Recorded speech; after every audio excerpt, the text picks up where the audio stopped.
A maioria dos cursos online de Figma é superficial. Eles só cobrem as funções básicas e pronto, sem discutir casos de uso ou implementação prática. Bem-vindo ao Fundamentos do Figma, um curso onde falaremos sobre cada aspecto básico de aprender Figma do zero, de um modo que te capacita para o trabalho na indústria de UX Design. Este é o curso de Figma mais prático e direto ao ponto disponível online.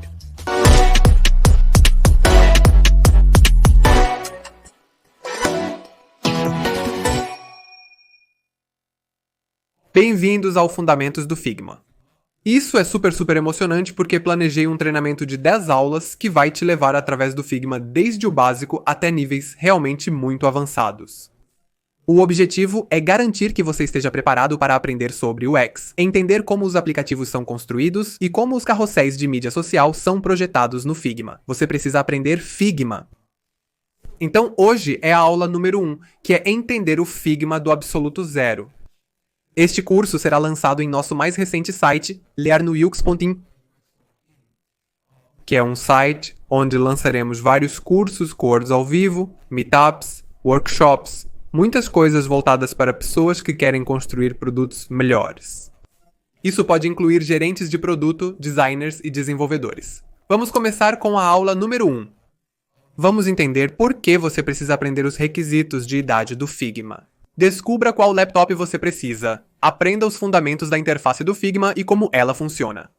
E no canto superior direito, você sempre verá qualquer um dos cliques ou teclas do teclado que estou pressionando no canto superior direito. Então, se eu usar uma tecla de atalho de, digamos, 2, você saberá o que foi clicado. E claro que vou cobrir todos os detalhes. O objetivo é oferecer a você conteúdo de alta qualidade e extremamente detalhado, não vídeos superficiais.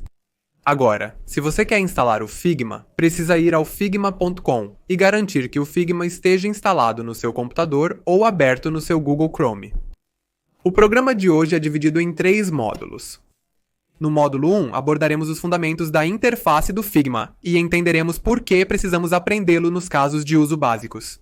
No módulo 2, levarei você além do básico, onde abordaremos detalhes sutis sobre a interface do Figma. E no módulo 3, faremos implementações práticas, pois é muito importante ver como essas coisas funcionam em aplicações reais.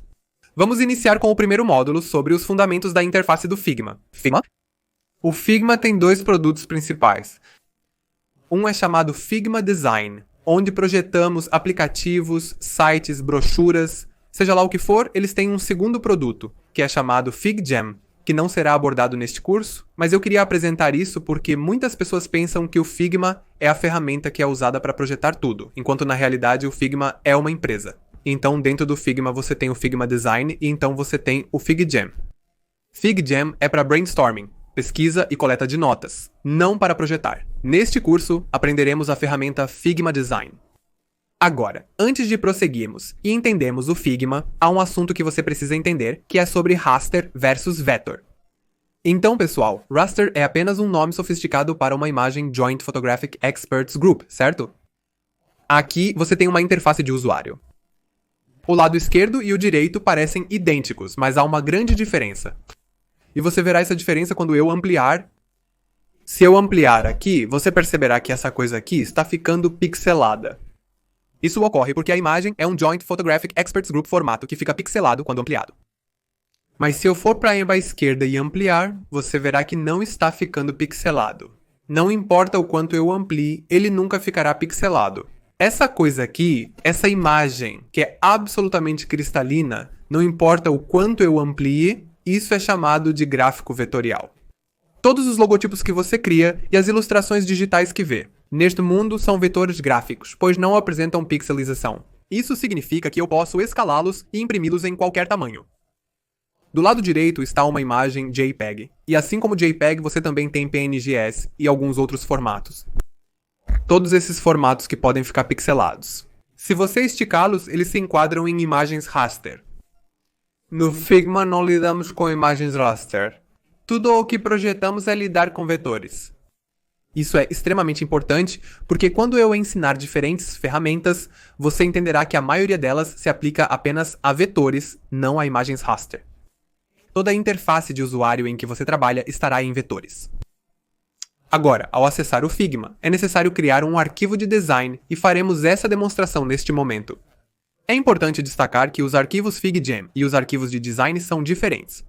Surge a pergunta, é necessário aprender a programar? Absolutamente não. Nenhum grau específico é necessário. Você pode ser de qualquer idade, qualquer origem, não é necessário conhecimento prévio para aprender Figma.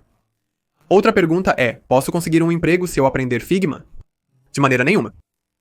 Pessoal, Figma é como aprender a usar o lápis ou apenas se educar sobre como um lápis funciona. Esboçar é a arte de usar o lápis. Pode-se dizer que o design de UX é uma disciplina de grande importância. E para trabalhar como designer de UX, Figma é a ferramenta. Então Figma é a sua ferramenta, algo muito rudimentar. É extremamente básico. Saber apenas usar essa ferramenta não garantirá um emprego. O design de UX é o assunto. Este curso não é sobre design de UX. Este curso é sobre aprender Figma, porque uma vez que você aprende Figma, você também pode fazer design gráfico, design de UX, seja o que for.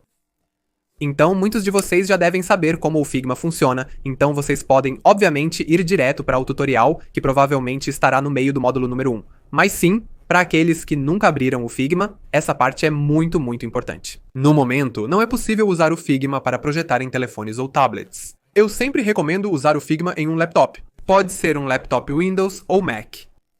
Agora, quando você diz qual laptop, pode ser qualquer laptop decente, porque isso não depende da sua RAM ou da sua placa de vídeo. A maioria dos laptops básicos pode rodar o Figma sem dificuldades. Muitos me perguntam, Ansh, devemos baixar o Figma ou usá-lo online? Você baixa o Figma. Há um aplicativo para o laptop. Além disso, a vantagem é que se você não estiver conectado à internet, ele ainda salvará muito do seu progresso. Eu uso o Google Chrome porque tenho uma internet rápida e estou sempre conectado. Tenho conexão e posso alternar entre abas, então depende de você. Não há muita diferença entre eles. Outra grande vantagem do Figma é que várias pessoas podem trabalhar no mesmo arquivo ao mesmo tempo. No Photoshop ou no Illustrator, uma pessoa poderia estar trabalhando em um único arquivo e você teria que salvar esse arquivo e transferi-lo para outra pessoa. No Figma, você pode abrir um arquivo e ter vários designers colaborando juntos em tempo real, o que é extremamente valioso. Agora, quando se trata de preços, o preço básico do Figma é gratuito, onde você recebe 3 arquivos Figma e 3 arquivos FigJam. Quando eles dizem 3 Figma, querem dizer 3 arquivos de design Figma, com colaboradores ilimitados. Pode haver pessoas entrando e também plugins e modelos disponíveis. O plano profissional é o que geralmente recomendo para freelancers. Para iniciantes, o plano gratuito é suficiente, pois inclui recursos básicos e empresas reais. Mas se você está trabalhando em uma startup, ou se você está trabalhando em uma equipe, ou se você realmente leva seu trabalho a sério. Para que a composição te ajude, você precisa adquirir o plano Figma Profissional. Organização não é necessária para iniciantes. O plano por si já é bom o suficiente, muitas pessoas dizem que é aprender Design UX no Figma.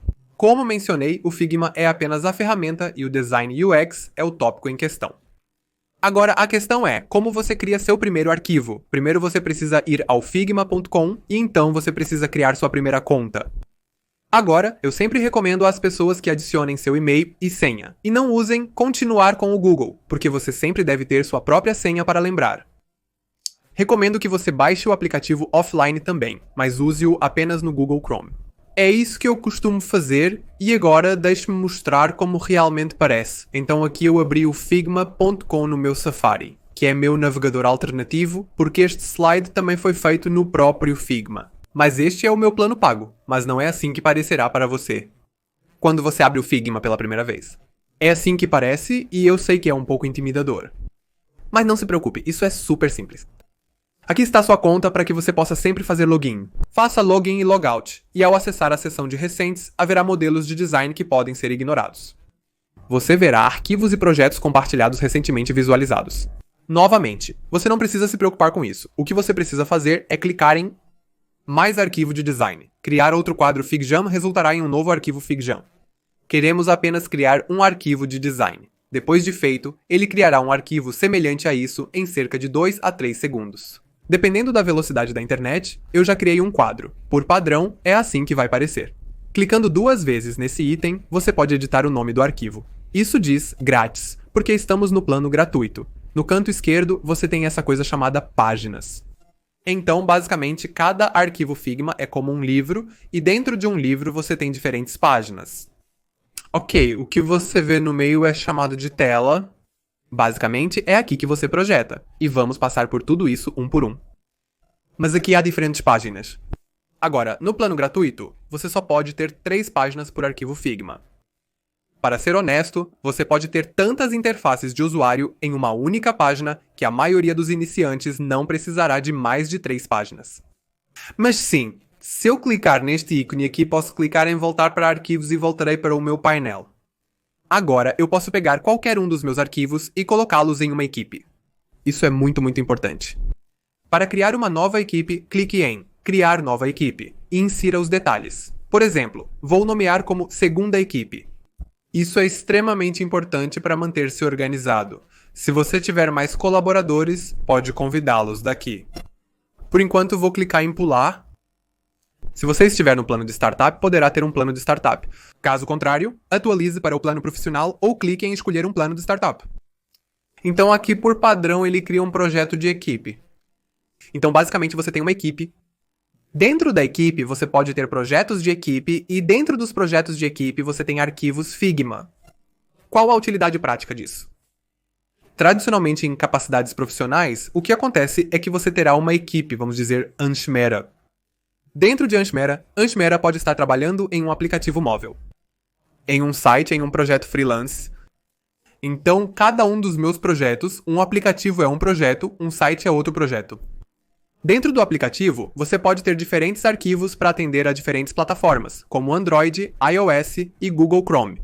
Nesse projeto, você pode ir em Recentes, pegar o primeiro arquivo e colocá-lo aqui no projeto para torná-lo visível. Eu já o mantive no meu projeto de equipe, então você pode encontrar meu primeiro arquivo aqui. Ao clicar no ícone de favoritos, você pode mantê-lo salvo em seus favoritos. Normalmente não uso favoritos, apenas mantenho os arquivos bem organizados. Mas se você clicar no ícone de estrela, o arquivo aparecerá aqui. Então é muito fácil acessar seus arquivos favoritos. Ao dar um duplo clique, você pode entrar aqui. Uma diferença significativa que você notaria é a presença de uma capa. E isso não tem uma capa, então a questão é que o Figma te dá um arquivo por padrão assim. O arquivo está pronto ao abrir o Figma.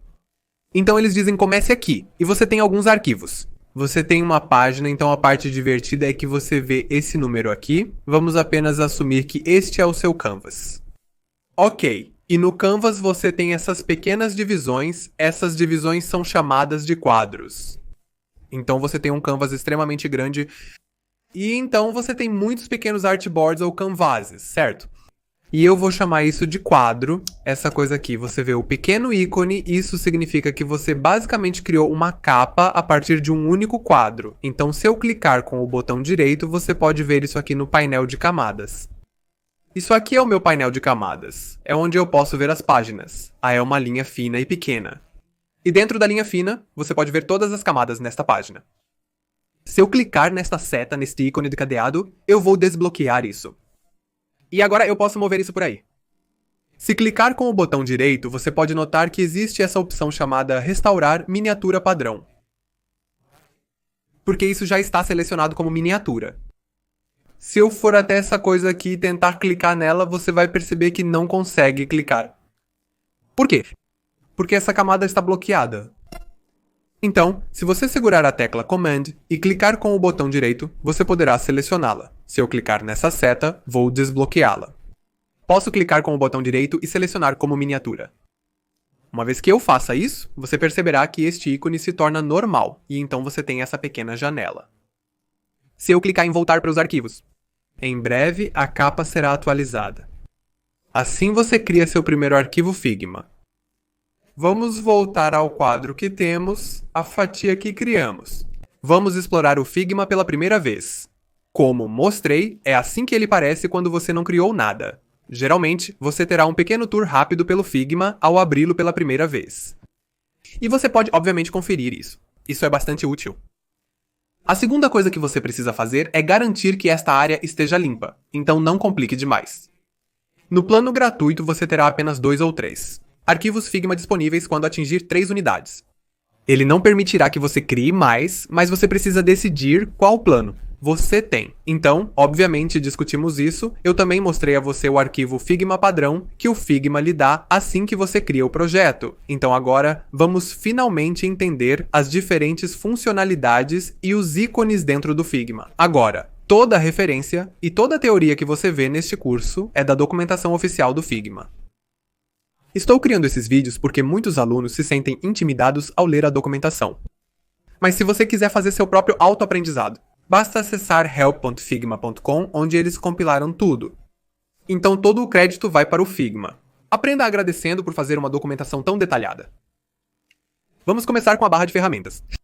Então, mesmo que eu trouxesse de volta meu menu, você notará que tem essas ferramentas no topo. Ok, vamos passar por cada uma dessas ferramentas. O que você precisa entender é que se eu pegar essa barra de ferramentas, essa coisa toda de cima para a esquerda, ela também é dividida em 3 categorias. No extremo esquerdo, você tem ferramentas. No meio, você tem ações. E no lado direito, você tem configurações de colaboração e visualização. Não vamos nos aprofundar nas ações e configurações de colaboração agora. Vamos entender quais são essas ferramentas. A primeira ferramenta é chamada de ferramenta de movimento. Como acesso isso? Ao clicar neste ícone, você verá que tem o movimento e eu também tenho escala. Então, mover é bem direto. Com a ferramenta de movimento, posso mover qualquer coisa neste quadro. Se eu for para a escala é um pouco complicada. Mas claro que a funcionalidade é bem direta. Você pode aumentar e diminuir algo. Isso é extremamente diferente de usar sua ferramenta de movimento normal. Ao arrastar as bordas na ferramenta de movimento, você notará um comportamento diferente. Isso não é redimensionamento. Para reduzir algo, use a ferramenta de escala. Entenderemos o porquê disso estar acontecendo. Para mover algo, use a ferramenta de movimento. Qualquer discussão agora ainda será em um nível muito superficial. Como esta é a primeira aula, vou construir gradualmente a sua habilidade nesta ferramenta. Mas o que você pode fazer agora é começar a aprender esses atalhos. Então, para cada ícone, você perceberá que eles mencionam o atalho. Então, mover é V e escalar é K. E pessoal, não importa o que aconteça, você precisa ter paciência, porque este é um curso muito detalhado, então é claro que você terá que assistir todos os meus vídeos com muita paciência para entender tudo. Então você pode se sentir confuso às vezes. Mas no fim, você terá todas as peças conectadas. Para você, a segunda ferramenta abre a seção de quadros e fatias. Então não vamos cobrir seções e fatias, porque isso não é relevante para nós. Vamos entender o que é um quadro. Um quadro não é nada além de uma tela em branco. Agora você deve estar notando que toda a minha tela está um pouco mais escura porque eu posso mudar a cor daqui. Isso é irrelevante, então geralmente mantenho um pouco escuro. Se eu tenho que projetar um aplicativo ou um site, sempre preciso criar um quadro. Então se eu pressionar a tecla F, você perceberá que eu recebo algumas opções do lado direito. Ele irá perguntar se estou projetando para telefone ou tablet, ou um desktop. Ao clicar no MacBook Pro de 35.56 cm, ele criará um quadro rapidamente. Agora, deixe-me cortar isso e trazê-lo de volta para onde estávamos. Estávamos aqui, então se eu colar, você verá que ele nomeou como MacBook Pro de 35.56 cm. Uma vez selecionado o quadro, há algumas configurações que abordaremos depois. Mas o fato é que, uma vez que eu pressione F, eu posso escolher qualquer um desses modelos ou simplesmente criar meu próprio quadro, que pode ter qualquer altura e por padrão ele simplesmente numera em ordem crescente. Se eu selecionar todos eles e deletá-los, eu voltarei. Você notará algo mais nesse slide. Também é uma moldura. Quando você seleciona uma moldura no painel de camadas, seu arquivo aparece aqui. Então essa moldura tem muitos elementos dentro dela. Então se eu clicar neste pequeno chevron, isso é chamado de chevron, você veria que eu tenho algumas camadas aqui. O ícone de caixa de seleção indica que isso é um quadro. Esses ícones são diferentes e entenderemos para que servem, mesmo que os quadros sejam um recurso muito útil. Há uma coisa que torna os quadros extremamente poderosos. Isso é o conceito de restrições e, claro, abordaremos as restrições em breve. Menciono isso apenas para que você entenda por que os quadros são tão incríveis. Vejamos um exemplo prático de como esses quadros são utilizados. Ao clicar em F, você tinha acesso aos telefones e tablets e todas essas coisas, mas se for para as redes sociais, você perceberia que eles têm todos esses modelos prontos para as redes sociais também. Então se eu pressionar F novamente e criar um retângulo, posso escrever 1080 por 1350.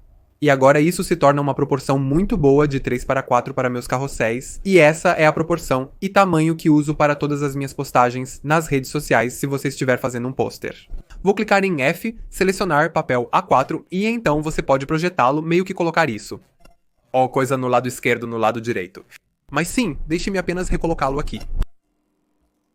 E o que acontece é que este quadro, basicamente, tem um monte de camadas. Então esta caixa de seleção em si era um quadro. Então dentro do quadro eu tenho essa coisa chamada de layout automático. E vamos cobrir o layout automático. Em breve, não se preocupe, é como o nível 2 de quadros. Você tem a postagem número 1 e o slide número 2. No slide número 2 tem o meu texto, imagens e outros elementos. O quadro os une, permitindo criar histórias, brochuras, pôsteres e muito mais. Cada item será um quadro para você. De fato, também temos usado isso para nossos rolos. Então criamos um roteiro onde cada quadro é para um roteiro específico. E então eu dou esses ativos para meus editores e eles meio que brincam com isso. Seja o mais criativo possível. Agora, em alguns casos, eu criaria modelos no Photoshop e exportaria PNGs, e os colocaria dentro do meu quadro. Então, esse também é um caso de uso. Este é um quadro com várias camadas abaixo dele, certo? Você pode ter essas camadas. Nosso próximo ícone é para formas. Agora eu sei que isso pode parecer uma simplificação excessiva, mas literalmente qualquer interface do usuário que você vê é composta por essas formas. Retângulos, linhas, elipses, polígonos e estrelas. Literalmente, é realmente tão simples. Para ser franco, não uso polígonos. E estrelas, eu só me atenho a elipses e retângulos. Até a tela que você está vendo agora, ela tem texto ou tem um retângulo ou uma elipse. Então isso é bem direto. Ao clicar em retângulo, é possível criar um retângulo. Ao criar um retângulo, você obtém suas coordenadas x e y. Você tem sua largura e altura que estão em pixels. Você tem rotação. E então você também tem raio de canto.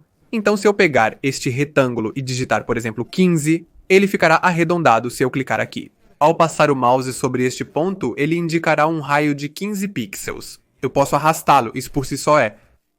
Agora, a parte divertida é que se a altura do meu retângulo for, digamos, 200 pixels, assim que eu colocar o raio da borda como 100, ele se tornará uma pílula, certo? Porque se o seu raio for 100, eventualmente se torna um círculo.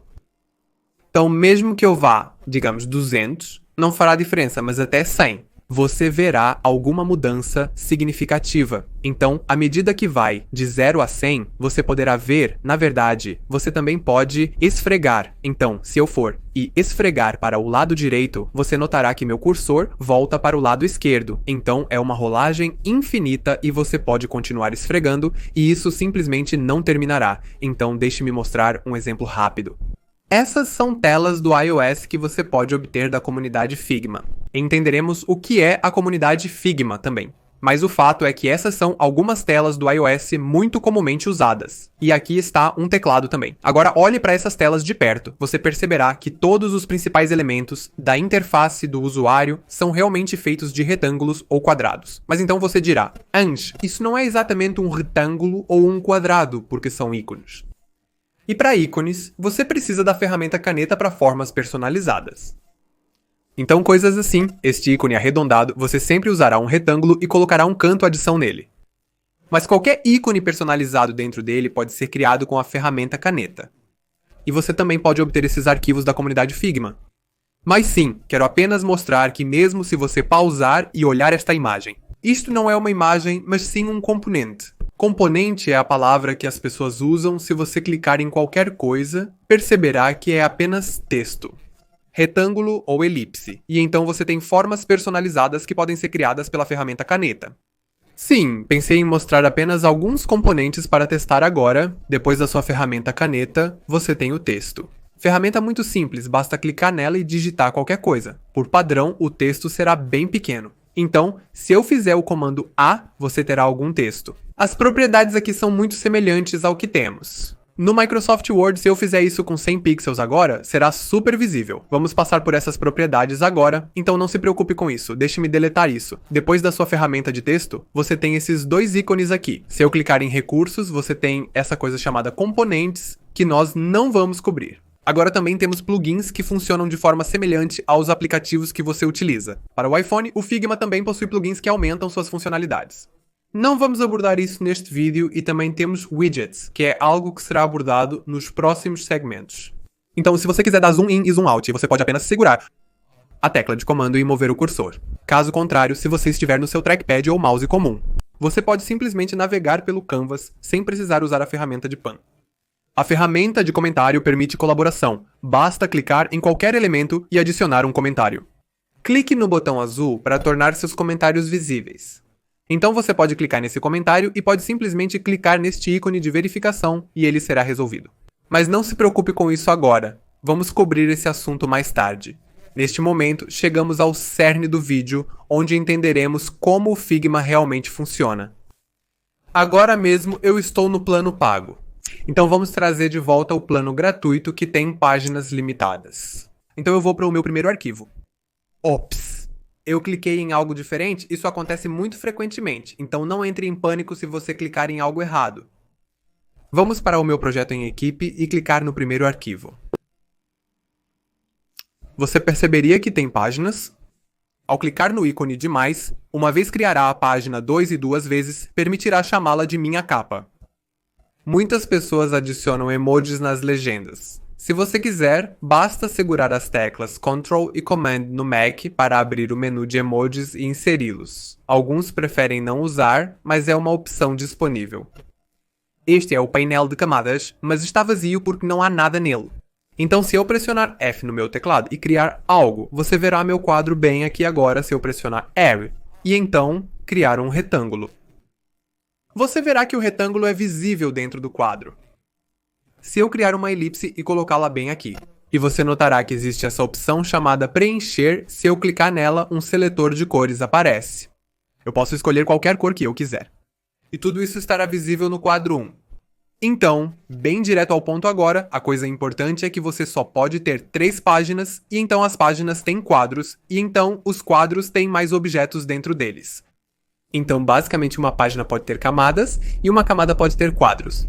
E então, os quadros podem ter formas. É assim que geralmente funciona. Mas uma coisa mais importante a se notar. Também posso criar coisas fora do quadro. Então, este retângulo é apenas uma camada na minha página, mas não está dentro de um quadro. Isso é muito ruim. É recomendado que você sempre se atenha aos quadros, pois todas as suas telas são quadros. Porque o que acontece é que se eu criar esses 2 retângulos, eles estão apenas flutuando. Você pode sentir que eles estão conectados um ao outro, mas eles não estão, apenas flutuam no espaço. Então, vamos cobrir o primeiro painel importante do Figma, que é o painel de design. Agora, para que serve o painel de design? Se eu fosse esconder meus painéis laterais. Se você selecionar um quadro ou uma forma, há várias modificações possíveis e o painel de design continua se adaptando. O que eu quero dizer com isso? Ao selecionar este quadro, observe a aparência do painel de design. Se eu selecionar este ícone bem aqui, observe como ele muda. Se eu selecionar o layout automático, ele muda de novo. Então todas essas opções, elas continuam mudando de acordo com o que eu selecionei. E com isso chegamos oficialmente ao módulo número 2, onde entendemos além do básico do Figma. Agora tudo vai ficar bem mais interessante. Agora, antes de explicar exatamente para que serve o painel de design e como ele muda, quero que você entenda o conceito de quadros versus grupos. Agora eu vou te dizer o que isso significa. Vamos voltar ao nosso plano gratuito e deixe-me apagar tudo. Vamos ver se eu crio 2 retângulos. Ok, vou para o meu preenchimento, posso digitar o nome da cor e vou criá-lo como azul. Se pegar ambos e fazer o comando G, eu vou criar um grupo. Agora eu posso criar mais um par dos mesmos retângulos.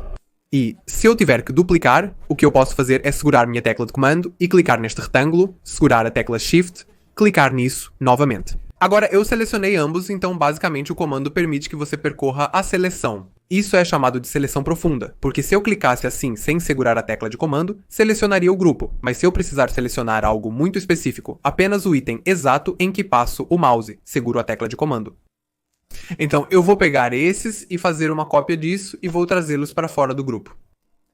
E agora, se eu fizer o comando G novamente, você notará que bem aqui isso diz um grupo. Eu posso clicar aqui e eu posso selecionar o quadro. Quando eu clico no quadro, observe o que acaba de acontecer. Primeiro você também vê a palavra quadro.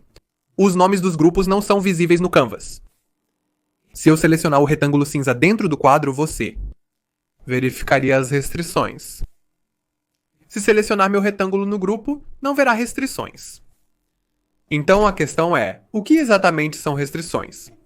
Porque isso é a única coisa que faz um quadro ser tão diferente de um grupo. Antes de prosseguir, gostaria de destacar que há mais uma coisa chamada seção de prototipagem. Ao lado do design, você pode alternar entre os modos usando Shift mais E. Como é a primeira seção, não entraremos no modo de prototipagem. Certifique-se de ter o modo de design ativado ao abrir um arquivo Figma, caso não veja as configurações de edição. Se você ainda está no modo de design, provavelmente não tem acesso para editar o arquivo. Certifique-se de ter permissão de edição. Agora vou mostrar como as restrições funcionam. Para isso vou criar um novo quadro. Ok, e vamos fazer este um alto. Suponha que isso seja uma tela. E eu tenho um botão na parte inferior. Suponha que esse retângulo seja um botão. Se eu usar o comando R, posso renomeá-lo. E então o que eu posso fazer é ops, eu meio que atualizei. Então descobri que acho que no Safari o comando R é para atualizar. Então vamos em R, clique em renomear ou use o atalho Shift Command R. Vou chamar isso de botão. Agora, tecnicamente, se a largura do meu telefone aumentar, quero que o botão também aumente. Correto, o botão não vai ficar lá. Então, o que eu posso fazer é realmente ensinar ao Figma que este botão tem certos comportamentos. Quando o tamanho da tela muda, existe essa coisa chamada design responsivo. O que eu quero dizer com isso? Se eu for para antimera.com. É assim que o meu site parece, um site bastante decente. Fiz isso há cerca de 3 anos. Agora, se eu fosse esticar, digamos que eu tire essa aba, se eu fosse esticar isso, dá pra ver como os elementos mudam de tamanho. Você consegue perceber como isso está mudando de tamanho? Está meio que respondendo.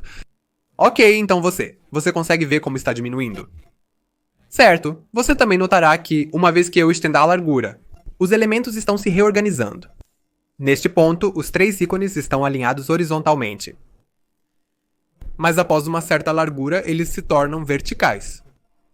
O que significa que não se trata apenas de encolher. Meus elementos estão de fato se reorganizando.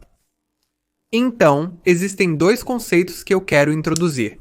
O conceito número 1 é de responsividade, que à medida que sua tela muda, os elementos se expandem ou encolhem. Isso é chamado de ser responsivo. Outra coisa é chamada de adaptabilidade, o que significa que à medida que você passa de uma largura para outra, os próprios elementos mudam. Eles não estão apenas encolhendo ou expandindo, eles estão realmente mudando, por exemplo. Se eu for ao Twitter, você perceberia que nesta largura você tem apenas ícones, mas além de uma largura específica, você tem essas coisas também. Agora, se eu realmente diminuir muito isso, você perceberia que em um certo ponto você tem apenas o feed. Então agora não é apenas sobre elementos se deslocando um ao outro, ou apenas expandindo ou encolhendo. Eles também estão mudando. Então você tem menos elementos à medida que tem menos espaço agora. As restrições nos ajudam no design responsivo. Não no design adaptativo, mas no design responsivo. Vou mostrar como isso funciona. Ao selecionar este botão, você terá acesso ao painel de restrições. Agora deixe-me dar zoom bem aqui. E vou esconder minha barra lateral. Aqui vamos nós. Ignore essa coisa complicada e apenas entenda que você tem 2 categorias de restrições. Você tem restrições horizontais e tem restrições verticais. É só isso. É ou neste eixo que é o seu eixo X, ou no eixo Y. Agora, dentro das restrições horizontais ou verticais, você tem várias opções. Qual é o comportamento desejado que eu espero neste caso? Eu quero que este botão se estique, o que significa que esta borda esquerda e esta borda direita precisam aderir às bordas da minha tela. Se eu for para a restrição horizontal e clicar em esquerda e direita, agora, quando eu aumento a largura do meu quadro, você perceberá que o botão está seguindo a largura. Muito legal, certo? Às vezes você tem um logotipo que provavelmente é assim e eu não quero que o logotipo se estenda de esquerda para a direita. Então quero ter certeza de que se meu logotipo estiver à esquerda, ele permanece à esquerda. Nesse caso, minha restrição horizontal precisa ser à esquerda. Existem muitas aplicações onde você tem um chamada para ação circular em um Gmail. Nós costumávamos ter um botão Floating Action Button, que é chamado de flutuante. Botão de ação. Se eu fosse tornar isso vermelho porque era assim que costumava aparecer, eu quero que este botão fique preso no lado direito. Aqui vou selecionar este botão e na restrição horizontal selecionar direita. Às vezes você tem um pop-up flutuante e você não quer que este pop-up mude para... Você deseja que o pop-up fique centralizado, independentemente da largura da janela. Mesmo quando você abre um site no seu computador, a largura do pop-up é independente da largura da tela do seu laptop. Nesse caso, você terá o centro. Ao esticar a tela, o pop-up permanece centralizado e o botão de ação flutuante fica fixo no lado direito. Agora minha dúvida é, e se eu aumentar a altura? Ou seja, se eu pegar este quadro e diminuir a altura assim, você consegue ver como os elementos estão apenas se bagunçando porque não definimos as restrições verticais. Assim como na horizontal, se eu selecionar qualquer coisa dentro de um quadro, também posso definir essas propriedades bem aqui, que podem ser superior, inferior e inferior, centro e escala. Agora, muitas pessoas dizem que entendemos o superior, entendemos o inferior. Para fixar o botão na parte inferior, ele deve estar alinhado horizontalmente no centro e verticalmente na base. Esta coisa, centralizada vertical e horizontalmente. Esta coisa aqui, verticalmente, tem que estar no topo e horizontalmente à esquerda. Então, ao estender isso, observe o que ocorre. Está sendo fixado na superfície. Extremamente dinâmico. Vamos para um exemplo prático. Vamos supor que eu esteja criando um aplicativo que ensina designers de UX de forma direta. E eu tenho meu arquivo Figma aqui. Então, se eu selecionar este quadro, se eu tirar isso é um grupo. Eu vou tirar isso. Se eu fosse remover o telefone. Ok, e apenas para mostrar os designs, se eu esticar, você perceberá que nada está ficando ativo. Por quê? Porque, em primeiro lugar, isso é um grupo. E dentro do grupo eu tenho um quadro. Então, primeiro eu vou tirar o quadro. Agora eu vou pegar este quadro que é assim. E vamos dizer que eu clique no pequeno ícone que se chama encolher largura. Então ele diz redimensionar para caber. O que significa que se houver algo dentro, vai encolher até esse limite. Mas mesmo assim não está funcionando. Se eu tentar manter este quadro aqui e pegar esta parte, ok, este ícone aqui se chama layout automático. Você não precisa entrar em detalhes. Mas vamos supor que seja um grupo e vamos dizer que eu quero manter isso no centro. Eu vou e mudo isso. Para isso que fica à esquerda do centro. Agora quando eu estendo minha largura, você perceberia que está vindo ao centro. Você vê a imagem base e essa coisa bem aqui. Essas são duas imagens base diferentes. Vou selecionar esses dois e, em vez de centralizar, vou alinhá-los à esquerda. E à direita, não ao centro. Se eu centralizar, eles ficarão no centro. Mas eu não quero isso. Eu quero que eles se estendam por toda a largura. Então farei isso à esquerda e à direita ao estender minha largura. Veja, está funcionando muito bem. Eu tenho meu grande logotipo. Farei isso para a esquerda e direita. Você vê essa imagem bem aqui que sou eu como pessoa. Eu posso centralizar isso. Quando eu centralizo isso e estico, veja, agora as coisas estão indo tão bem. Mas você perceberia que essa imagem tem limites específicos? Ok, então há um certo limite para isso. É por isso que está sendo parcialmente cortado, mas até agora você teria entendido como realmente funciona. Quando se trata de seus CTAs inferiores, botões, Floating Action Button, todas essas coisas requerem restrições, o que ajuda muito no design responsivo, não design adaptativo. Mesmo quando chegamos a só alguns componentes do iOS, se eu tirar esse teclado, se você for a qualquer sistema de design bem-sucedido, que é publicado na comunidade Figma, ao abrir qualquer arquivo de interface do usuário bem definido, você sempre notará que eles têm restrições definidas, então não importa o quanto eu os estique, eles sempre se comportarão corretamente.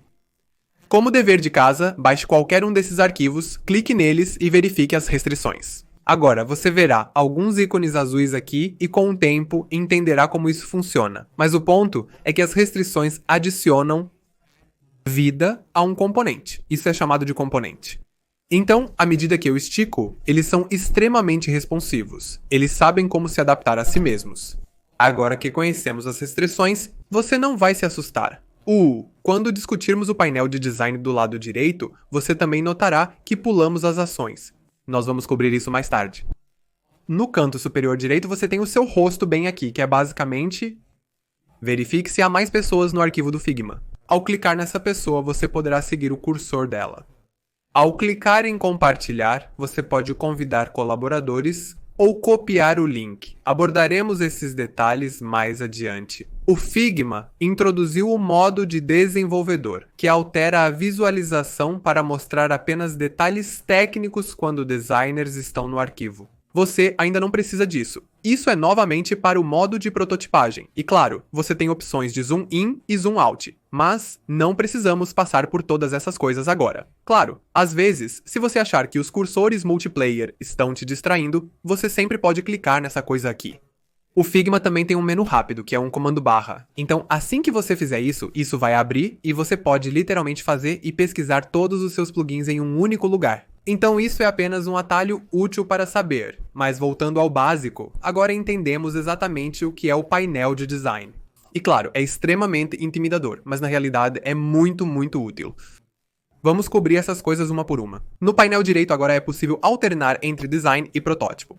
Como eu disse, com Shift e comando barra invertida, esconde tudo. E se você fizer, e comando Shift barra invertida. Então ele apenas esconde o painel de camadas à esquerda porque muitas vezes você só quer projetar algumas coisas, sem ter que fazer essas coisas desaparecerem.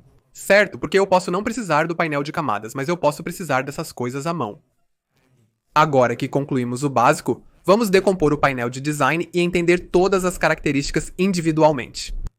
Veja no topo, você tem as opções de alinhamento, e dentro do alinhamento, você, na verdade, tem duas subcategorias. Esses ícones aqui estão sob alinhamento, mas esses estão sob distribuição, que vamos cobrir em apenas 1 minuto. Agora, quando se trata de alinhamento. O modo como o Figma lida com alinhamento é fascinante. Digamos que eu crio um quadro. Ok, então eu vou pressionar e vou criar uma elipse. Agora, se eu pressionar este botão aqui, que é alinhar à esquerda, ele alinhará a borda esquerda da minha elipse ao seu recipiente pai. Agora, o que eu quero dizer com isso? Uma vez que eu consiga, deixe-me trazer de volta o painel de camadas. Digamos que eu possa criar um quadro dentro de um quadro. Ok. Agora, deixe-me chamar isso de quadro interno, e agora vou criar uma elipse, e o que eu também posso fazer é, se eu for para o lado direito e clicar neste ícone de preenchimento, se eu clicar neste ícone de preenchimento, posso adicionar uma cor ao meu quadro interno. Então vou digitar vermelho. Agora, uma vez que eu selecione esta elipse aqui, vamos apenas fazer uma elipse mais simples. Se eu clicar em alinhar à esquerda, então não está alinhando à esquerda com o meu quadro mais externo, está alinhando com o recipiente. Pai, neste caso, esta elipse é um filho do quadro interno, então todo o alinhamento acontece em relação ao pai. Agora você também pode ter qualquer coisa que esteja sem um quadro.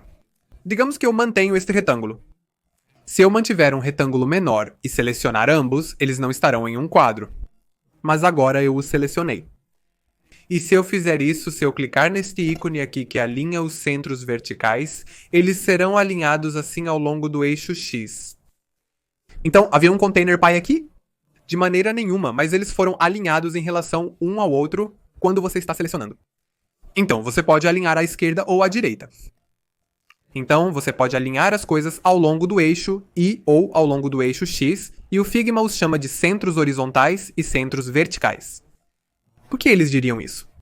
Porque uma vez que eu seleciono essas coisas, se eu estiver alinhando-as no eixo X, tecnicamente estou alinhando seus centros verticais. O que eu quero dizer com isso? Este é o centro vertical deles, correto? Este é o centro vertical, e se eu fizer assim e colocar assim, provavelmente é isso. É o centro vertical para isso. E quando eu uso esse atalho, basicamente, esses centros verticais estão na mesma linha. Então, há uma linha que os corta quando eu uso esse atalho. eu fiz uma imagem ruim, mas acho que você entendeu. E se você quiser selecionar várias camadas, tudo que você precisa fazer é apenas clicar em Shift. Então eu posso ter várias formas, assim eu posso segurar a tecla Shift e simplesmente alinhá-las assim. Chegamos ao alinhamento, e existem alguns atalhos que você pode usar. O site help.figma.com tem todos esses atalhos prontamente disponíveis. O último ícone neste painel é para distribuição. Agora, na distribuição, você pode arrumar. Você tem a opção de distribuir o espaçamento vertical e o espaçamento horizontal. Agora vamos entender para que serve isso. Vamos lá, eu faço um retângulo mais alto, e depois faço uma elipse, e todos eles estão espaçados. Se eu selecioná-los, é claro que posso alinhá-los, mas se quero que o espaçamento entre eles seja igual, posso clicar neste pequeno botão aqui, ou posso ir para o canto superior direito. Botão direito e primeiro clique em arrumar. Quando faço arrumar, o espaçamento entre eles se torna igual. Agora, se eu bagunçar novamente, digamos que eu faça assim e assim, novamente selecione-os. Se eu selecionar distribuir espaçamento vertical, terei um resultado muito bagunçado. Na verdade, você não vê diferença porque eles estão próximos de se alinhar no eixo X. Se eu distribuir o espaçamento horizontal aqui, o espaçamento ficará igual, mas não dá para perceber devido ao formato estranho das formas. Então, se eu fosse criar quadrados iguais, e eu fiz isso segurando o Shift, e se eu selecionar todos eles? Vá aqui e faça a distribuição do espaçamento horizontal. Ele irá alinhá-los ao longo do eixo X. Da mesma forma, se você tiver coisas muito espaçadas verticalmente, selecione estas e alinhe-as. Vai aqui e ajuste o espaçamento vertical. A questão é que quando eu os seleciono, esses dois são para alinhamento unidimensional, seja no eixo Y ou no eixo X. Mas arrumar é para alinhamento bidimensional. O que eu quero dizer com isso, se eu duplicar esses comando Z e apenas espalhei-os por aí, eu posso selecionar todos esses, ir aqui e clicar neste ícone de grade, que basicamente significa arrumar. Então agora todos eles foram arrumados. Agora, a parte divertida é que eu posso conseguir o mesmo clicando aqui. E uma vez que eles estão selecionados no meu painel de design, logo abaixo de todas essas opções, você tem essas duas coisas bem aqui, que são o espaçamento horizontal e o espaçamento vertical. Se eu pressionar 80 aqui e 80 aqui, todos eles agora serão espaçados corretamente. Outro atalho enorme é que você pode ajustar os espaçamentos deles por essas alças bem aqui. Outra coisa é que vamos dizer que eu colori os alternados. Vamos torná-los vermelhos. Na verdade, eu posso selecionar todos eles e arrastar dentro dessa área de grade. Então posso colocá-los em qualquer lugar uniforme. Muito facilmente, e toda a estrutura de espaçamento permaneceria estática. O que é muito útil. Agora, existem alguns atalhos rápidos que eu queria discutir. Agora que cobrimos o alinhamento, a próxima coisa que precisamos aprender é sobre posicionamento. Então, a tela do Figma que você vê, se eu realmente ampliar, você perceberia que ela tem algum limite, certo? Pode parecer, você pode sentir que isso é infinito, mas na realidade não é infinito. O limite é de 65 mil pixels, ou em cada eixo. Suponha que essa tela tenha um ponto central. Você pode estender 65 mil pixels para cima e para baixo, e 65 mil para a esquerda e para a direita. Agora, em toda essa tela, se eu criar um círculo e ir aqui e tornar essa posição 0 no eixo X, 0 no eixo Y, se você diminuir o zoom, perceberá que não conseguirá encontrá-lo tão facilmente. Onde está? Está aqui. Este é o ponto central deste arquivo Figma. Mas isso não importa. A parte útil é que eu posso selecionar qualquer camada e movê-la ao longo do eixo X e do eixo Y, mas geralmente as pessoas, eles não digitam o que fazem, usam a tecla Shift e a tecla de seta. Se eu pressionar para cima, um pixel, você verá ele se movendo. Então se eu disser para colocar isso em 320, posso pegar isso e pressionar para cima e para baixo para movê-lo, mas é demorado. Você pode usar valores de ajuste. Então, o que acontece é que se eu estiver segurando Shift, posso mover rapidamente em incrementos. Agora você pode notar que os incrementos estão em Então você sempre pode fazer comando barra e digitar a palavra ajuste. E alterar a quantidade de ajuste para 8 pixels, que é bem seguro, pois geralmente as pessoas seguem uma grade de 8 pixels. Se você se mover em múltiplos de 8, sempre é seguro. Você tem largura, altura e essa coisa chamada proporções restritas. O que isso significa é que quando eu movo todo esse conjunto, vamos dizer que eu faço um quadro, eu restrinjo minhas proporções. Se eu reduzir, a largura da altura também se reduz proporcionalmente. Se eu desmarcar restringir proporções. Se eu aumentar minha altura, a largura não é afetada. Para inverter algo horizontalmente, use o atalho Shift H. Para inverter algo verticalmente, use o atalho Shift V. Isso se aplica a tudo, como eu posso literalmente pegar isso. Este quadro e fazer Shift H e ele irá espelhá-lo, eu farei Shift V e ele irá inverter verticalmente. Há outra coisa que é chamada de Z-index e nós ainda não vamos cobrir isso. Para esclarecer o funcionamento disso. O fato é que este cartão só é visível porque está em cima deste papel quadriculado. Em um papel quadriculado com uma imagem sobre ele, o eixo Z representa a terceira dimensão. Quanto maior o índice Z, mais elevado está o objeto. Isso é usado por desenvolvedores, mas você não precisa se preocupar com isso.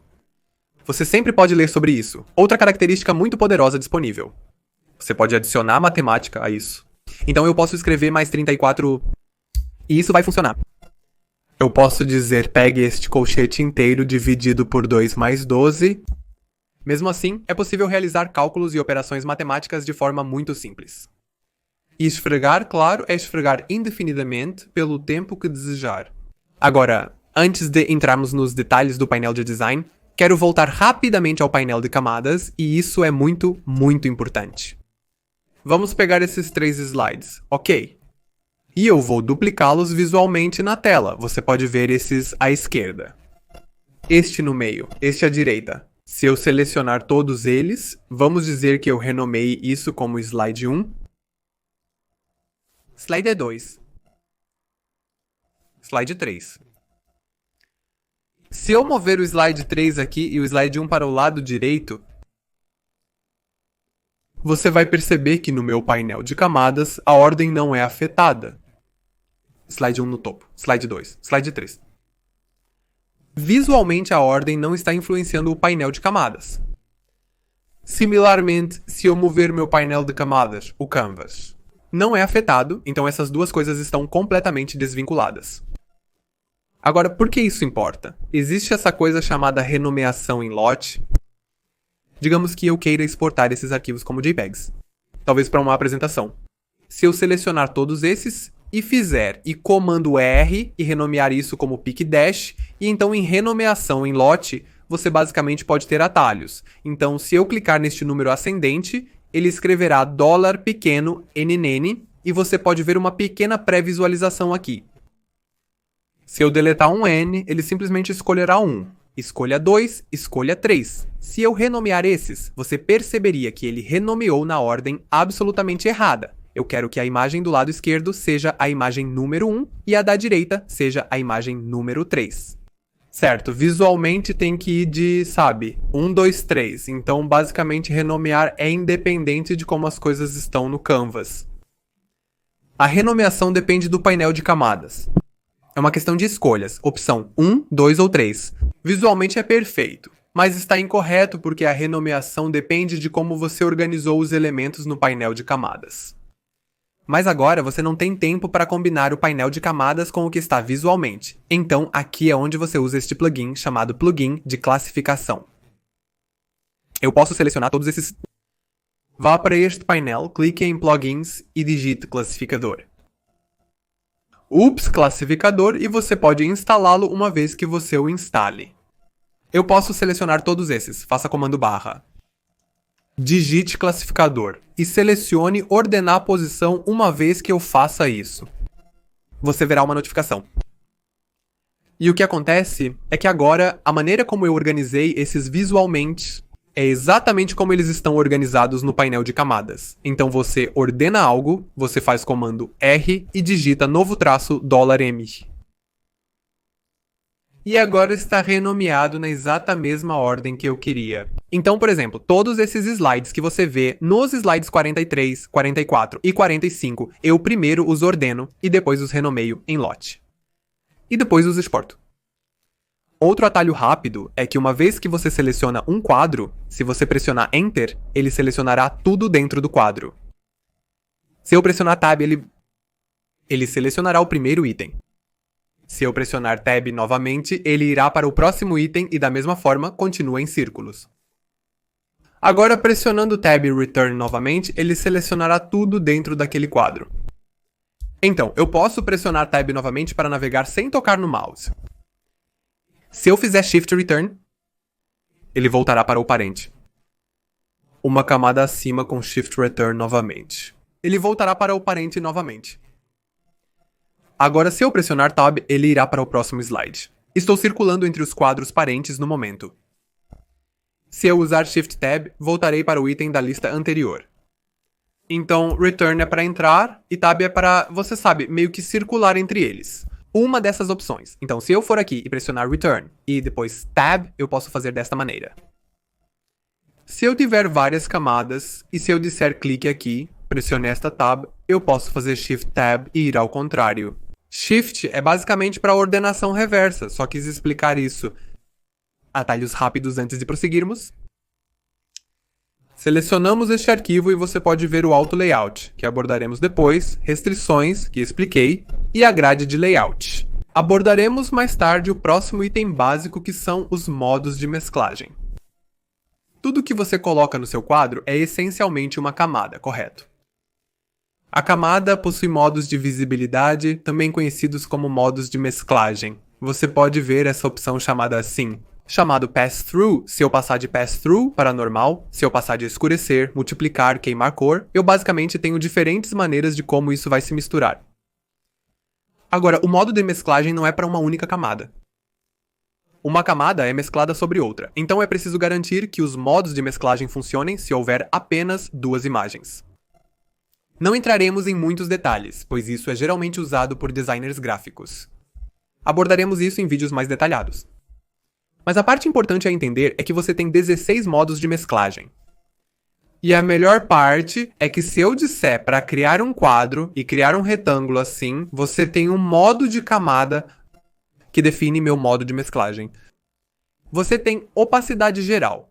E logo abaixo da sua camada você tem preenchimento. Então, se eu clicar em preenchimento, posso escolher entre cores. E claro, criamos vídeos detalhados sobre estilos de cores. Então ensinaremos como isso é o círculo de matiz.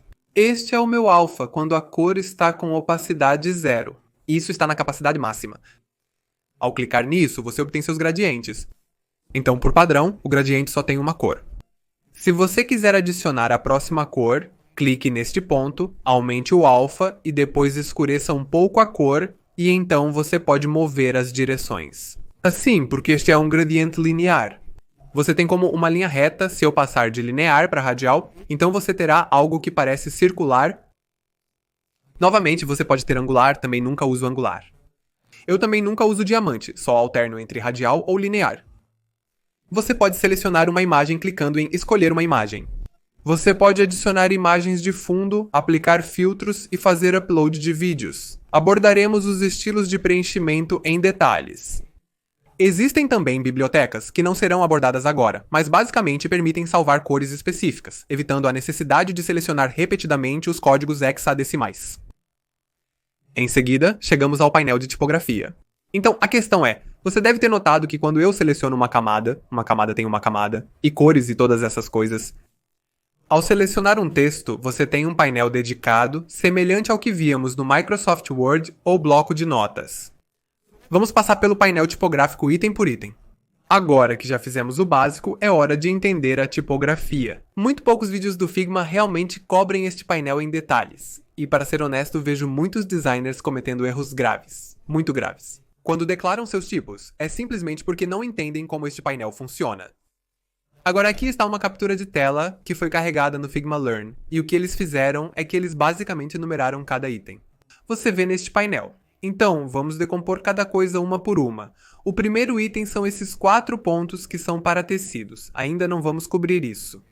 Para explicar rapidamente, ao criar um aplicativo ou site, você declara um número limitado de tamanhos de fonte, fontes e opções. Seus designers e desenvolvedores só podem usar esses conjuntos específicos. Os estilos são basicamente as opções que você define como parte do seu sistema de estilo de tipo. Nós vamos cobrir isso mais tarde. Em segundo lugar, você tem a escolha da própria fonte. Agora, por padrão, todas essas fontes são do seu computador instalado localmente ou do Google Fonts.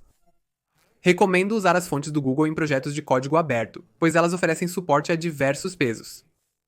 Elas são gratuitas. São muito fáceis de carregar e são facilmente acessíveis. No Figma, quando seu arquivo é aberto no computador de outra pessoa. Não é necessário instalar fontes extras e é possível pré-visualizar aqui mesmo. E você pode pesquisar as fontes aqui. Então, em terceiro, você tem o peso da fonte. Então, vamos dizer que eu selecionei essa fonte aqui, eu selecionei Inter, e então eu tenho de fino a preto. Então, fino seria super, super fino e preto vai ser super negrito. Você também tem itálico fino. E então, negrito fino e o que mais houver. Então, é aqui que introduzimos o conceito de peso da fonte. Em seguida, temos o tamanho da fonte com números a partir de 10. Até 128, mas sinceramente, você pode escrever o que quiser. Nunca recomendo usar tamanhos de fonte menores que 12 pixels independentemente do que você esteja projetando. Qualquer coisa menor que 12 pixels é inacessível. Ao declarar estilos de tipo, certifique-se de não ultrapassar 12 pixels. Então você tem a altura da linha, que é isso aqui. Agora, a altura da linha é muito, muito importante. Deixe-me explicar o que isso significa. Vamos supor que a altura deste texto. Aqui é X e essa fonte aqui é de 36 pixels.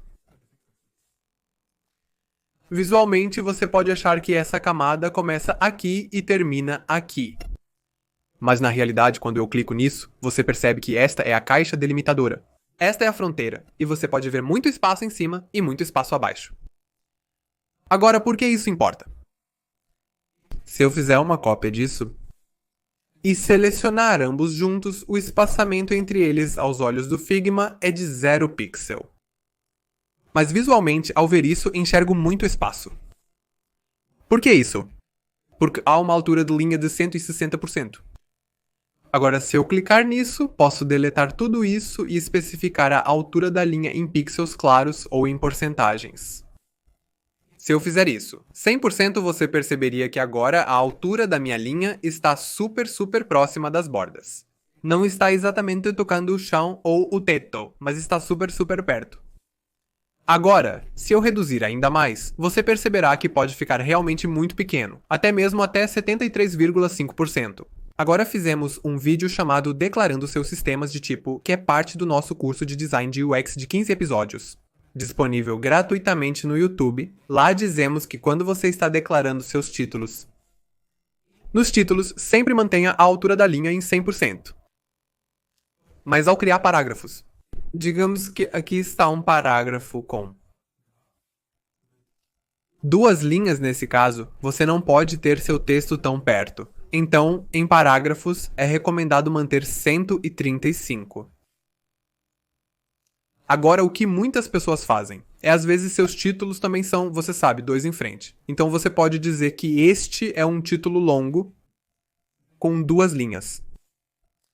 Conforme o tamanho da fonte aumenta, é melhor apenas garantir, vamos apenas dizer que você mantém em 90. Se você tem um título, eles geralmente mantêm cerca de 150% do espaçamento entre linhas, pois os títulos são apresentados dessa forma. Para textos curtos, prefira encurtar entre 25% a 30%. Para títulos, você pode manter 150%. Nunca escreva alturas de linha explícitas em pixels. Eu geralmente não os recomendo, mesmo quando você entra no modo desenvolvedor. Desenvolvedores veem a altura da linha como um cálculo de 135 pixels, podendo colocar 150. Muitos preferem manter explícito, mas eu recomendaria manter 135 e 150 para os títulos. Você pode notar que o espaçamento entre as letras foi mantido em menos de 2%, que é basicamente o espaço entre as letras. Que se eu reduzir isso, minhas letras ficarão muito próximas uma da outra. Por padrão, o espaçamento de 0 letras do Inter é bem largo, então as pessoas geralmente usam menos 2 para ajustar. Simplesmente parece melhor. A próxima coisa que você tem é a quebra de texto. Há mais uma coisa que é essa coisa. Está bem aqui que é o espaçamento do seu parágrafo. Basicamente, quando você tem, digamos, isso é um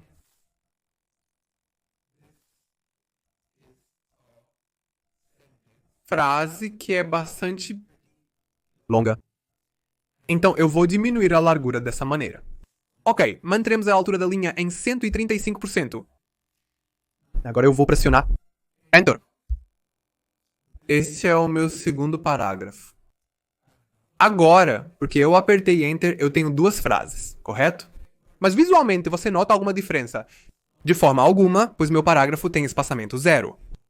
Então, se eu aumentar isso dentro do mesmo intervalo, quando eu pressiono Enter na mente do Figma, o Figma sabe que agora o Enche criou um novo parágrafo na mesma camada de texto. O espaçamento do parágrafo foi aumentado.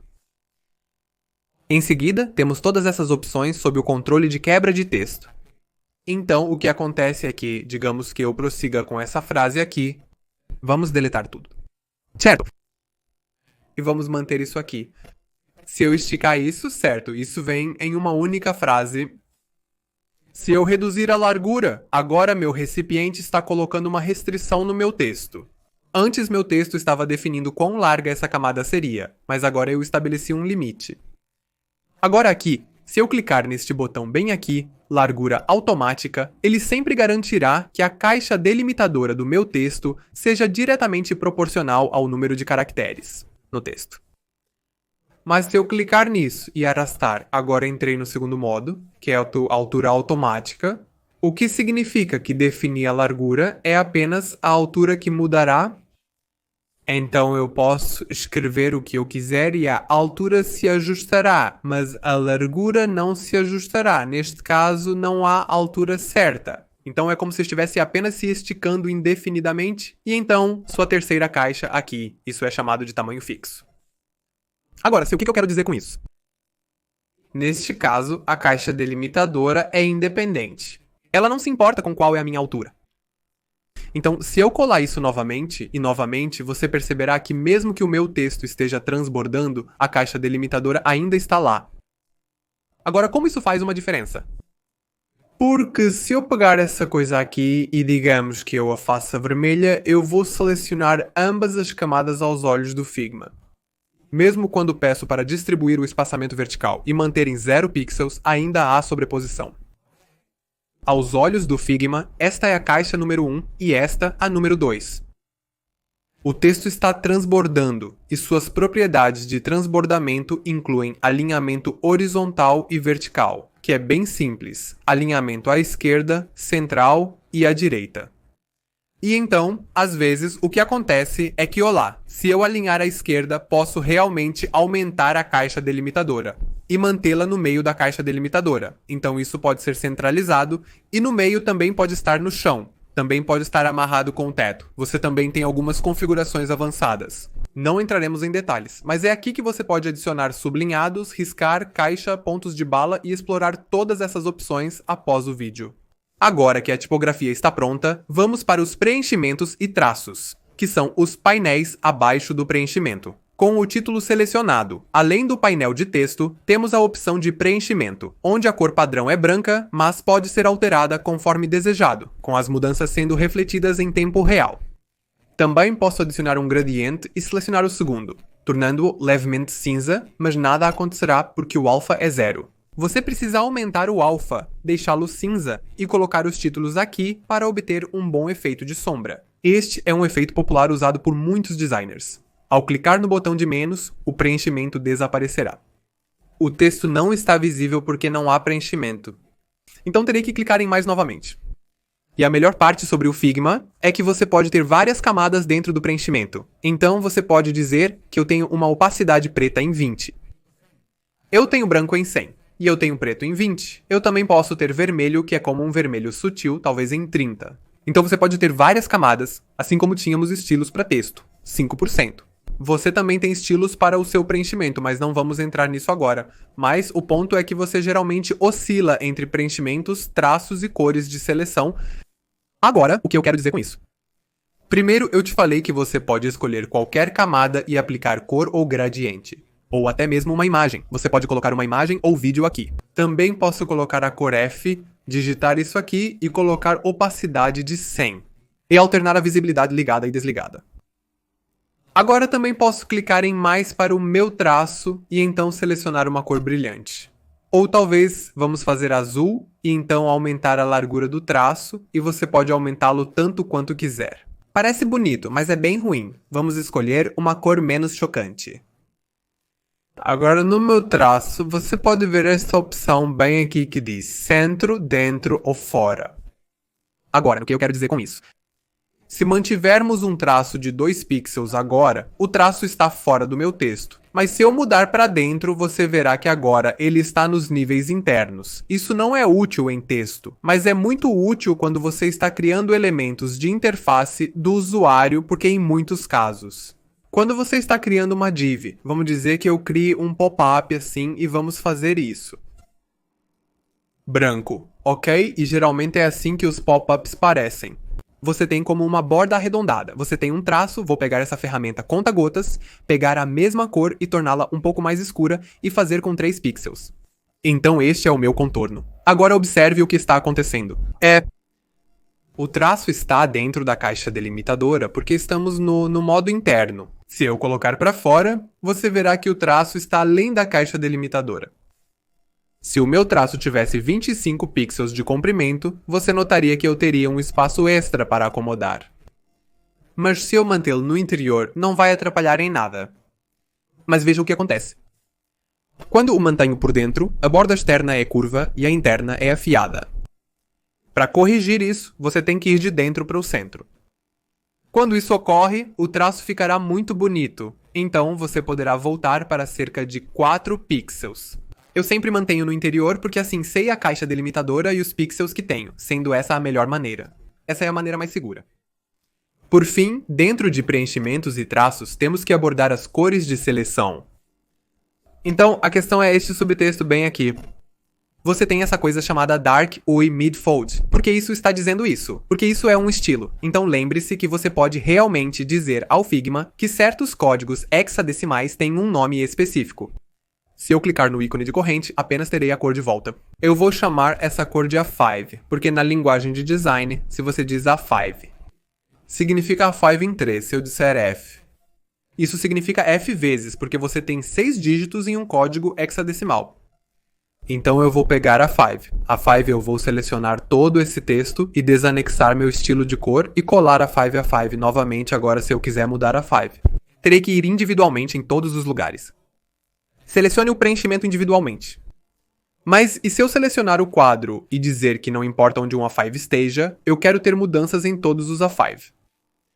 A seleção de cores é útil para isso. Portanto, na seleção de cores, ao escolher um A5 e alterar este radar, você veria que está afetando cada presença única de A5, o que é uma grande economia de tempo. E claro, uma vez que entramos as implementações e detalhes disso, isso será muito útil quando você tem 10 telas com um item semelhante em todas elas e quer mudar a cor desses itens. Em vez de selecionar quadros individualmente, você pode selecionar todos de uma vez e usar cores de seleção para fazer alterações rapidamente. Agora, uma vez que você trabalhou tão duro, você precisa exportar essas telas, certo? Ou talvez um pôster ou JPEG. Para fazer isso, utilize a configuração Exportar. Ao selecionar, você terá acesso às opções de exportação. Se você não os vê, provavelmente estará neste modo. Você tem que clicar em mais, então você vai aqui e escolhe sua resolução. 0.5 vezes, 3 vezes 4 funciona, mas também temos 500 e 12W500 e 12H, que é basicamente a largura. 512 pixels de largura e 112 pixels de altura. Você não vai usá-los agora, é sempre melhor mantê-lo em 2x. Aqui você pode adicionar um sufixo ao nome do arquivo se não quiser o sufixo completo. E aqui você pode escolher o formato entre Portable Document Format, PNG, Joint Photographic Experts Group, Scalable Vector Graphics. Ao exportar ícones ou ilustrações, sempre utilize o formato Scalable Vector Graphics. Exportar em PNG aumentará o tamanho do aplicativo ou site, tornando-o muito pesado para carregar. Quando você está exportando JPEGs no Figma, sempre exporte na resolução 2x Isso foi abordado em nosso vídeo antigo. Então, se você assistir nosso curso de Design UIs de 15 episódios, nós abordamos isso por volta do 5º ou 6º episódio, e às vezes, se você criar um nome de arquivo, vamos dizer que eu vou criar isso como uma pasta, imagem, se eu adicionar uma barra no meu nome. E então exportá-lo se eu fosse baixar. Com a convenção de barra, o arquivo será baixado como um arquivo zip. Ao abrir o arquivo zip, a primeira palavra antes da barra vira o nome da pasta. E depois você tem o nome da sua imagem. Então é apenas uma maneira de, você sabe, organizar seus arquivos. Para criar uma pasta dentro de outra, use barras duplas. Geralmente não uso barras nos meus nomes. Eu sempre uso um traço, então não gosto da segmentação de pastas. Recomendo que, quando estiver pronto para exportar, siga estes passos. Basta selecionar todos os seus quadros. Execute o plugin de classificação, renomeie em lote e quando terminar, você. Com a renomeação em lote, você pode exportá-la agora. Se você tiver acesso para edição, verá todo o painel de design, mas se compartilhar com alguém com acesso para visualização, eles só verão essa parte. Exportar é tudo o que eles verão. Então sim, nós terminamos o módulo número 2, onde fizemos além do básico do Figma. E agora chegamos ao módulo número 3, onde fazemos a implementação prática. Muitas coisas estão acontecendo, o que é compreensível. Mas se você for aqui e clicar em Kit de interface do usuário, você terá filtros, onde você pode dizer que só quer as coisas gratuitas. Então você pode clicar em grátis. E deixe-me voltar. Vamos digitar isso novamente. Grátis ou digite kit de interface do usuário. Você pode ir ao filtro e dizer que só quer as coisas gratuitas. Então eu vou clicar em grátis e uma vez que você faça isso, você terá acesso a tantas bibliotecas de código aberto que você pode usar em seus próprios projetos. Em alguns casos, eles também são brindes. Mas a parte divertida é que se eu clicar em Apple, você se lembra que eu mostrei algumas telas para você. Do iOS, essas eram como telas oficiais e do sistema de design oficial da Apple. Apple, Google e outras empresas têm suas páginas oficiais de criadores no Figma. Então, se você clicar em criadores, você pode realmente encontrar a Apple com 21.100 seguidores. E se eu clicar na Apple aqui, você verá todos os arquivos. E diretrizes que eles lançaram, sabe, em seus arquivos. Eles têm arquivos para o Vision OS, destinado ao Apple Vision Pro. A propósito, oferecemos um curso detalhado sobre design de apps para o Apple Vision Pro. Confira por favor se ainda não o fez. E temos o iOS 17 e todas essas coisas. Então tudo que você precisa fazer é clicar em qualquer um desses arquivos e abrir no Figma, e ele abrirá um novo arquivo Figma, e então você pode copiar coisas e manter consigo, certo? Então é bastante útil. Então, eu acabei de conseguir este arquivo gratuito do Untitled UI, achei bastante útil, e isso vai te dar uma ideia muito prática de como os sistemas de design são construídos. Então a questão é que agora você está apenas focando no Figma. Mas para ser honesto, quando você está projetando antes de desenhar qualquer aplicativo, você precisa de um sistema adequado de cores. Sabe? Você tem cor primária, cor secundária e todas essas coisas têm suas próprias propriedades individuais. Então, mesmo se você olhar para este sistema de botões aqui, olhe de perto. Não são nada além de retângulos e textos. Mas então, uma vez que avançamos com os episódios, hoje é apenas a aula número 1. E eu sei que são vídeos realmente muito longos, mas pessoal, quando eu publiquei uma postagem na comunidade, vocês disseram que Ange, você nos ensina coisas de nível industrial, e é por isso que eu fiz isso agora, mesmo depois de tanto esforço. Se você não fizer seu próprio esforço para terminar isso, então ninguém pode te ajudar, certo? E eu realmente apreciaria muito se você pudesse compartilhar este vídeo com seus amigos no Instagram e no LinkedIn. Isso realmente importa para nós, porque se você não apoiar esses vídeos, quem mais vai, certo? Então eu só queria deixar esses arquivos aqui. Só queria mostrar a você que, sabe, mais tarde no curso, realmente entenderemos como você faz esses diferentes estados. Como quando você tem algo que é como um menu suspenso, qual é a lógica, qual é o processo por trás desses pequenos detalhes. Certo, porque o que você vê agora é uma mistura de muitas coisas. Você precisa entender design de interface do usuário, e componentes e layouts automáticos e tipografia e psicologia, e também criamos vídeos tão detalhados sobre psicologia de UX. Há uma masterclass de UX que tivemos, há tantos vídeos onde discutimos tantos modelos mentais de UX. Para ser honesto, eles realmente vão ajudar a fortalecer seu entendimento.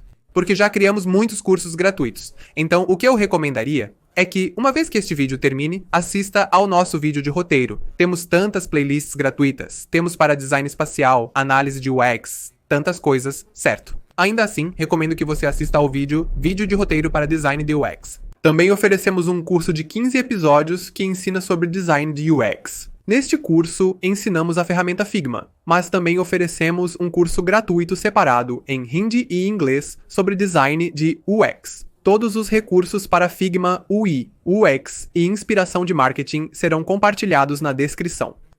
Pessoal, se vocês seguirem nosso curso de Figma em 15 episódios, levará de 6 a 8 meses, mas valerá a pena. Com certeza valerá a pena, pois os salários estão aumentando nesse campo muito emergente. Fizemos 2 vídeos detalhados sobre como escrever seus estudos de caso de UX. Então, existem 2 partes nisso. Certifique-se de assistir a esses também. Aqui está a sua lição de casa para os próximos 5 dias. Primeiramente, comente abaixo o que devemos incluir no próximo conjunto de vídeos, porque estou coletando todos os feedbacks e quero ter certeza de que este único curso se torne o recurso mais poderoso e valioso disponível na internet. Quando se trata de aprender Figma após esta playlist, nada deve restar. Também é muito importante entender, pessoal, que com o tempo, muitos recursos de IA estão chegando ao Figma, então muitas pessoas dizem que vale mesmo a pena o esforço? Eu acho que sim, porque você precisa fazer muito trabalho pesado. Antes de automatizar todos os esforços para a IA, criamos um vídeo detalhado chamado O UX Acabou. A miniatura diz o UX acabou. A IA vai nos substituir. Eu discuti em detalhes todas essas questões sobre como o Figma vai evoluir, como tantas dessas coisas vão ser automatizadas, mas se você não tem experiência prática. Ao terceirizar tarefas para a IA, você pode não ter conhecimento suficiente para verificar se o resultado está correto. Portanto, é necessário se aprofundar e entender como a tecnologia funciona. Comente abaixo se gostou deste vídeo e se quer que os próximos 9 sejam tão detalhados quanto este, ou se acha que é muito longo e deveríamos mantê-lo um pouco mais superficial como outros youtubers. Faça isso porque não faz sentido para nós trabalharmos tão duro e se não está funcionando para vocês, certo. Lembre-se de fazer anotações detalhadas no Notion. Criei um vídeo gratuito no meu canal do YouTube ensinando como uso o Notion. É uma ferramenta brilhante para aprender, e você sabe, em geral, apenas entender como documentar seus aprendizados em primeiro lugar. Assista ao vídeo completo no YouTube para aprender como documentar seus aprendizados de forma muito fácil no Notion. Vamos abordar tantos recursos e tantas ideias e tantos conceitos que se você não documentar isso até chegar ao 10º episódio, você ficará confuso e tentará lidar com as restrições. Experimente acessar a documentação do Figma e brincar um pouco. Baixe um kit de interface do usuário para fazer alguns experimentos e assista à playlist de introdução do Figma, que é extremamente importante. Recomendo fortemente que você comece a aprender essas coisas por conta própria. Estamos preparando vídeos detalhados, mas não espere por eles. Documente tudo e comece a projetar publicamente no LinkedIn. As pessoas precisam saber que você está aprendendo. As pessoas precisam ver você crescer. Eu sempre documentei tudo o que aprendi. Sempre esteve no LinkedIn. Não importa o que eu esteja fazendo. Eu estou te dizendo. Isso abre muitas oportunidades. E se você documentar algo no LinkedIn, me marque. Eu adoraria ver se você realmente completou este vídeo inteiro, porque eu sei que muito poucos alunos vão fazer isso. E sim, nosso próximo vídeo será sobre quadros e layout automático, que será um tópico um pouco complicado. Eu só queria ter certeza de que este primeiro vídeo traz todos. Você, na mesma página, você terá muitos recursos em Learn Why UX In também, onde estaremos lançando nossos grupos ao vivo, nossas ofertas premium. Muitas coisas estão por vir para designers de UX que já são profissionais. Certo? Então é para aprimorar as habilidades das pessoas que já estão neste campo, porque a questão é que decidimos que vamos ensinar o básico de graça. Não faz sentido cobrar para ensinar o básico, então vou terminar estas 10 aulas totalmente grátis. E para ser honesto, eu também sei que estas 10 aulas gratuitas vão ser muito mais aprofundadas e valiosas do que até mesmo as ofertas pagas que as pessoas têm no mercado. Nosso objetivo é levá-lo a trabalhar como freelancer, aprendendo e ganhando o suficiente. Quando estiver pronto para aprimorar suas habilidades, você pode se juntar aos nossos grupos Premium e ao vivo em learnux.in, onde passamos do nível 5 para o 10. De 1 a 5, posso guiá-lo através desses vídeos gratuitos, mas de 5 a 10, quero garantir que a comunidade seja filtrada e focada. Certo. Queremos garantir que as pessoas aprendam o básico gratuitamente. Então, esses 10 vídeos serão incríveis. Deixe seu feedback na seção de comentários sobre o que você gostaria que eu cobrisse em Frames e Auto Layout. Ainda temos 3 módulos detalhados pela frente, mas quero suas sugestões para que esses vídeos sejam atemporais. Então, com isso dito, deixe-me trazer este microfone aqui. Com isso dito, espero que esses vídeos te ajudem. Eu agradeceria se você se inscrevesse, ativasse o sino e curtisse este vídeo, para que o YouTube saiba que ele está ajudando os alunos. Adoraria ver suas avaliações nas redes sociais. Me marque. Espero que você esteja cuidando da sua mente e do seu corpo. É o seu Anshmera se despedindo. Se você gostou do vídeo, clique em gostei e inscreva-se no canal. Eu posto vídeos frequentemente sobre Design UX, Marketing e Storytelling.